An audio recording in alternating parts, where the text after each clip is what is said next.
CM और मेरे में दूरी पैदा करना चाहते हैं। ये बड़ी दुर्भाग्यपूर्ण है। मैं स्पष्ट रूप से कहना चाहता हूं। एसआई भर्ती के पीड़ित अभ्यर्थी विकास बिधोड़ी और मंजू शर्मा के घर पर पुलिस छापेमारी हुई थी और किरोड़ी लाल मीणा उन दोनों को लेकर गृह राज्य मंत्री से मिलने के लिए पहुंचे थे। मंजू शर्मा और विकास बिधोड़ी ने क्या कहा है, जरा वो भी आप सुनिए। क्या हुआ क्या नहीं हुआ, 11 बजे सडनली मेरे को आवाज़ आई कि हाँ शायद कोई बाहर है। तो मैंने ना गेट खोला तो वहाँ पे देखा कि मैडम थी और 4 कांस्टेबल थे। तो उन्होंने बोला कि आपको हमारे साथ चलना पड़ेगा पूछताछ के लिए। तो मैंने उनसे पूछा कि कौन सी पूछताछ, किस चीज़ के लिए पूछताछ, मुझे बताओ तो सही किस चीज़ के लिए लेके जा रहे हो आप सब लोग। उन्होंने बोला कि नहीं हमें पूछताछ करनी है आपसे। वो मुझे ज़बरदस्ती गाड़ी में बिठा दिए कि हाँ नहीं हमें पूछताछ करेंगे। फिर मेरे को गाड़ी में बिठा के रखा उन्होंने। फिर किरोड़ी बाबा आए, उन्होंने बोला कि आप गाड़ी से उतरो, ऐसा कैसे आपने बिठा रखा है, बिना माता पिता के आप बच्ची को गाड़ी में कैसे बिठा सकते हो। फिर वो उन्होंने अपनी गाड़ी में बिठा के मुझे मेरे घर छोड़ के आए। मैं इतना डरी हुई थी, मैं अभी भी सदमे में पूरी रात नहीं सोई हूँ कि हाँ क्या हुआ है मेरे साथ, मैंने ऐसा किया क्या है। बात इतनी सी है कि मैं एसआई भर्ती रद्द आंदोलन को लेकर थोड़ा सा सक्रिय हूँ। मेरा दोष सिर्फ इतना सा है, मेरी बहन मंजू का दोष इतना सा है कि इस भ्रष्टाचार के खिलाफ हम आवाज़ उठा रहे हैं। और हमारा दोष ये है कि जो सरकार ने रिकमेंडेशन की, हम उसी बात को दोहरा रहे हैं कि आपकी सरकार ने जो जांचें कर दी, एसओजी, पीएचक्यू और एजी ने जो सब कुछ कर दी, सरकार को रिकमेंड कर दिया, तो आप उस पर कार्रवाई क्यों नहीं कर रहे। जब पिछले 4-5 दिनों से हम इतने डरे हुए हैं, सहमे हुए हैं, हर बार फ़ोन किया जाता है, धमकियां दी जाती है।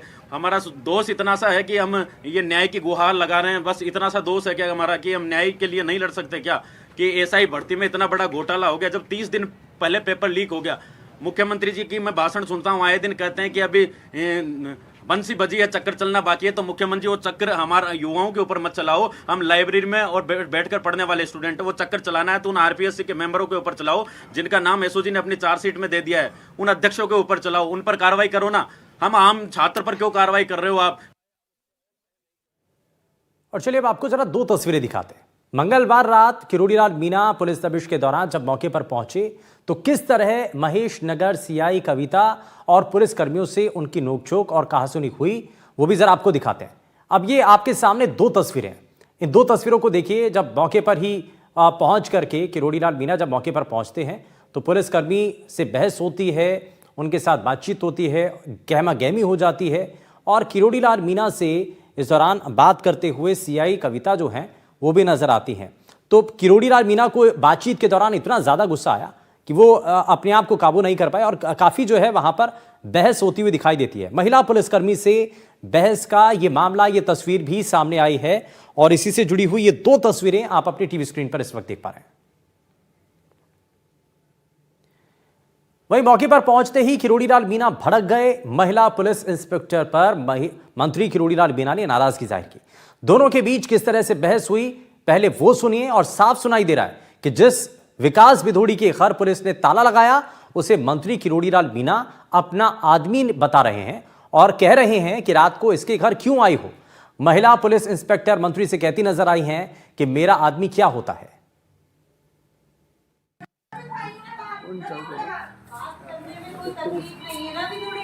वो तो आना पड़ेगा आपको बाहर को। अरे नीचे उतरो, बाहर तो आना पड़ेगा। नीचे आ जाओ, नीचे आ जाओ, नीचे उतरो मैडम।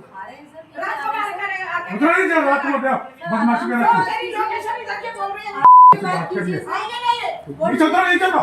क्या इशू है सर? बाप रे, क्या मंत्री जी है किरोड़ी लाल जी।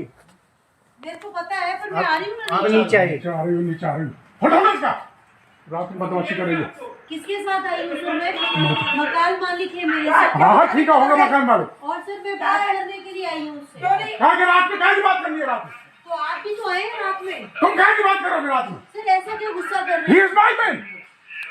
वो मेरा आदमी है जिसको आप पकड़ना है। आदमी क्या होता है सर? आदमी क्या होता है? चुपचाप नहीं चल रहे हो? सर ऐसा क्या गुस्सा कर रहे ऐसा हैं क्या आप? गुस्सा कर रहे हो? ताला लगा रखा बाबा, ये ताला लगा के गए, गेट कूद के आ रहे हैं रात को। मैं अपने परिवार के साथ रहता हूँ, शर्म नहीं आती तुम्हें? ताला लगा रखा बाहर। दरअसल इस दौरान ये आपने देखा कि कैसे धमकाते हुए मंत्री मीणा नजर आते हैं, पुलिसकर्मी को नीचे उतरने की बात करते हैं। दबिश देने आई पुलिस मंजू शर्मा नाम की लड़की को अपने साथ ले जा रही थी, जिस पर मंत्री किरोड़ीलाल मीणा ने सवाल उठा दिए और उसे पुलिस जीप से छुड़ा करके ले गए। इस दौरान किरोड़ीलाल मीणा पुलिस पर किस तरह से भड़के, जरा वो भी आप देखिए। आपको क्यों पकड़ा? मुझे नहीं पता सर, मैंने पूछा मंजू था। बेटा आपके पापा को बुलवा दो। मंजू समझो सर। मंजू पापा को साथ क्यों नहीं लाई? मंजू इधर आओ। पापा को साथ क्यों नहीं लाई? मेरे को बात, अकेली बच्ची को कैसे पकड़ लाई? बच्ची को पकड़ के नहीं लेकर आई सर, बात तो गाड़ी में बैठा रखा है तुम्हारी में? मैडम ये 11 बजे कौन सा समय होता है बात करने का? राजस्थान विधानसभा में नेता प्रतिपक्ष टीकाराम जूली और पूर्व मंत्री हेमाराम चौधरी ने सोशल मीडिया पर क्या पोस्ट किए हैं, जरा वो भी आपको दिखाते हैं। दरअसल ये सोशल मीडिया पर कुछ पोस्ट किए गए हैं जिनको लेकर के अब सवाल उठ रहे हैं। सवाल ये कि आखिर ऐसा क्यों किया गया, और अब विपक्ष के नेता मंत्री मीणा के इस कदम को लेकर के सवाल उठा रहे हैं। वो कह रहे हैं कि मीणा साहब अपनी सरकार को लेकर के सवाल उठा रहे हैं, कुछ लोगों को अपना आदमी बता रहे हैं और इसी को लेकर के तो बहस भी हुई। तो ये जो तस्वीर है वो सामने आई है। तो आपको बता दें सोशल मीडिया पर ये इस दौरान जो ट्वीट है वो भी किया गया। और चलिए अब जरा जल्दी से आगे बढ़ते हुए बिना समय गवाए आज के खास पैनल से आपको मिलवा देते हैं। हमारे साथ बीजेपी नेता आलोक वत्सी कार्यक्रम में जुड़ चुके हैं। आलोक जी बहुत स्वागत है आपका। कांग्रेस पार्टी से प्रवक्ता करणवीर सिंह राजपुरा जी कार्यक्रम में हैं। करणवीर जी बहुत स्वागत है।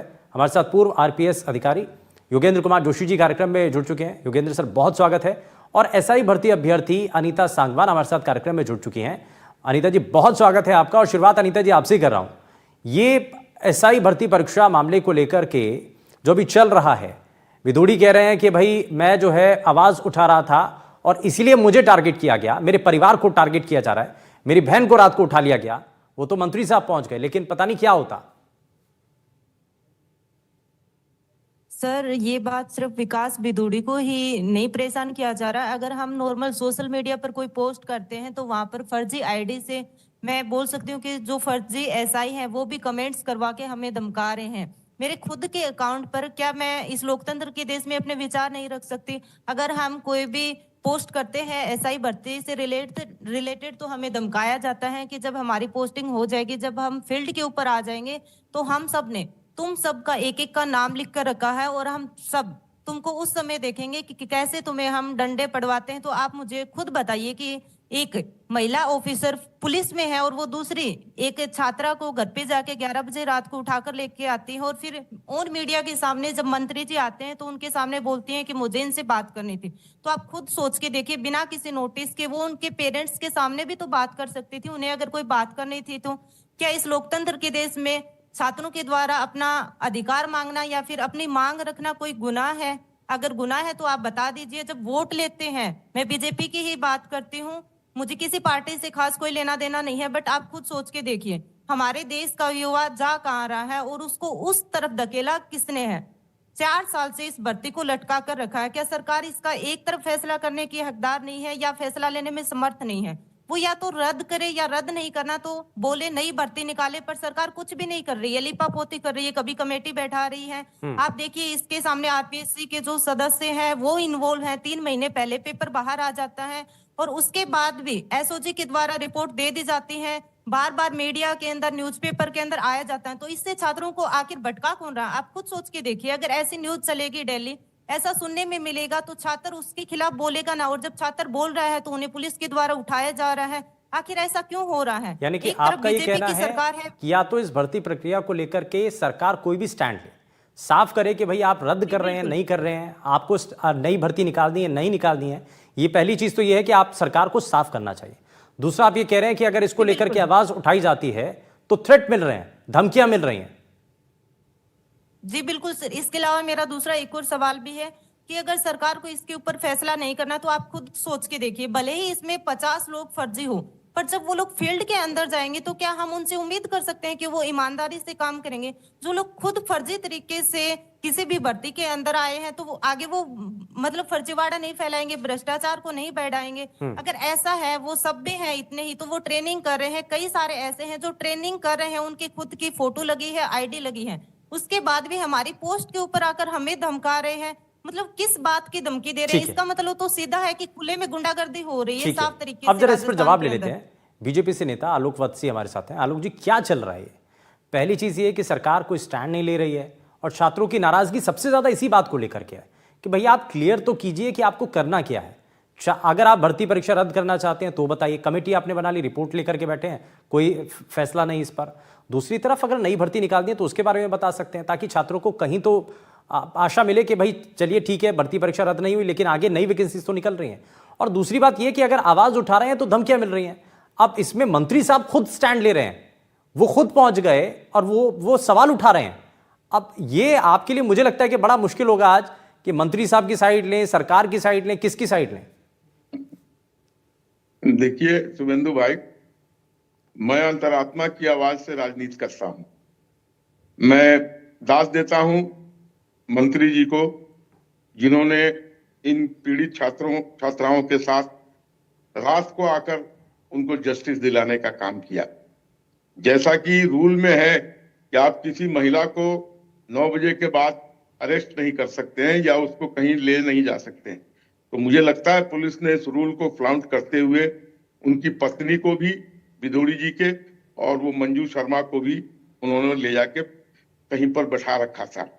लेकिन जो मामला है वो तो एसओजी ने बहुत पहले ही उजागर कर दिया है कि जो फॉर्मर आरपीएससी के मेंबर थे रायका जी, उन्होंने अपने बच्चों को, देवेश और शोभा को 3 महीने पहले उपलब्ध करा दिए थे एग्जाम के पेपर, और उसमें बाबूलाल कटारिया जी का भी, जो आरपीएससी के मेंबर थे, उनका भी बहुत बड़ा हाथ रहा था। अब तो एसओजी ढूंढ रही है कि इसमें और कितने लोग शामिल हैं।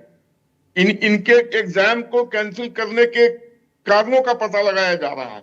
और जो मिनिस्ट्रियल कमेटी बनी थी उसने तो अपनी रिपोर्ट सबमिट कर दी है, तो उसका फाइनल अप्रूवल के लिए रुकावट है जो अब सरकार को करनी चाहिए त्वरित ढंग से। आलोक जी, यही तो सवाल है ना, क्यों नहीं हो रहा है? अब सारी रिपोर्ट्स हैं आपके पास, सारी जानकारी है, गिरफ्तारियां हो चुकी हैं, गवाह खुद बता रहे हैं, अब और किस बात का इंतजार, और कौन सा ऐसा सबूत चाहिए?